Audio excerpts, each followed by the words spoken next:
국어 공부를 잘하려면 학습의 기본기인 읽기, 쓰기, 말하기, 듣기, 외우기 등 5가지 학습 능력이 요구됩니다.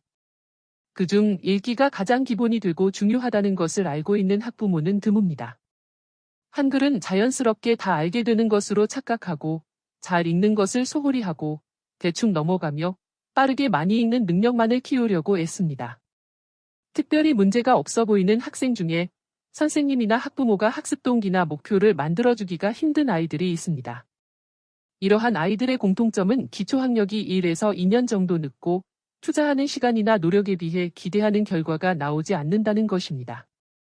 이런 경우 학습법 캠프나 컨설팅 업체를 찾아가기 전에 부모가 유창하게 읽기 지도를 잘해주면 마지못해 끌려오듯 공부하던 아이들이 공부의 주체가 되어 적극적인 태도를 가지고 공부에 임할 수 있습니다.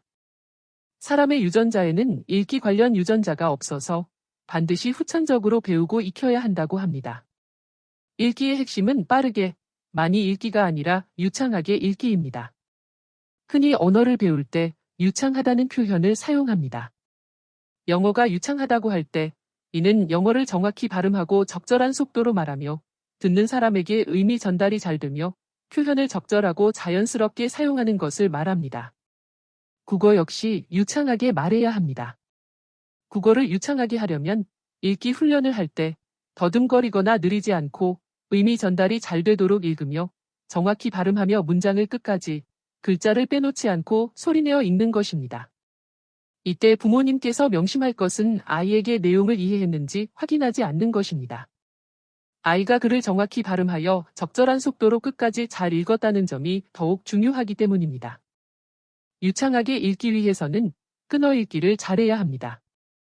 글을 읽으며 자연스럽게 내용의 흐름에 맞는 부분에서 끊어 읽어야 합니다. 정확한 발음으로 읽는 것이 앞으로의 학습에 있어 문법 실력을 높여주는 요소라면 끊어 읽기는 문해력과 말하기의 필수적인 요소입니다. 끊어 읽기가 잘 되지 않으면 말하기에서도 어느 부분을 멈추고 이어나가야 하는지 몰라서 어려움을 겪게 되고 학습 내용을 이해하거나 분석하기 어려워하게 됩니다. 그 다음은 읽는 속도입니다. 대뜸 아이들에게 독서를 시키기보다는 아이가 뜻을 이해하는 단어가 한 페이지당 50개 정도의 글로 시작하기를 추천드립니다. 이후에 단어 200개 정도의 글까지 읽어보며 시간을 재어봅니다. 이를 3에서 4회 반복하여 하다 보면 아이가 자연스러운 속도로 읽게 됩니다. 교육 현장에서 공통적으로 1학년은 분당 100글자, 2학년은 150에서 200글자, 3학년은 200에서 250글자 정도의 읽기 속도를 갖춰야 한다고 말합니다. 일반적으로 초등저학년에서 소리내어 읽었을 때 분당 400글자 이상 읽게 되면 눈으로 읽으려 하거나 앞에 읽은 내용과 연결 없이 숨가쁘게 읽게만 되니 주의하여야 합니다. 부모님들은 아이의 읽는 습관이 잘 형성될 때까지 이 부분을 주의하여 살펴주세요.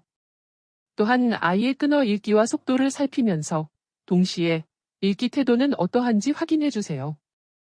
아이의 읽기 수준이 아이 수준에 맞는지, 눈만 글자 위를 따라가고 있지는 않는지, 목소리가 불안정하지는 않는지, 속도에만 매몰되어 쫓기듯이 읽고 있지는 않는지, 끝까지 한자리에 앉아 있는지, 의미 전달을 위해 실감나게 읽으려는 태도가 보이는지 등 유창하게 읽기 위한 요소들을 살피고 지도해 나가시면 좋겠습니다.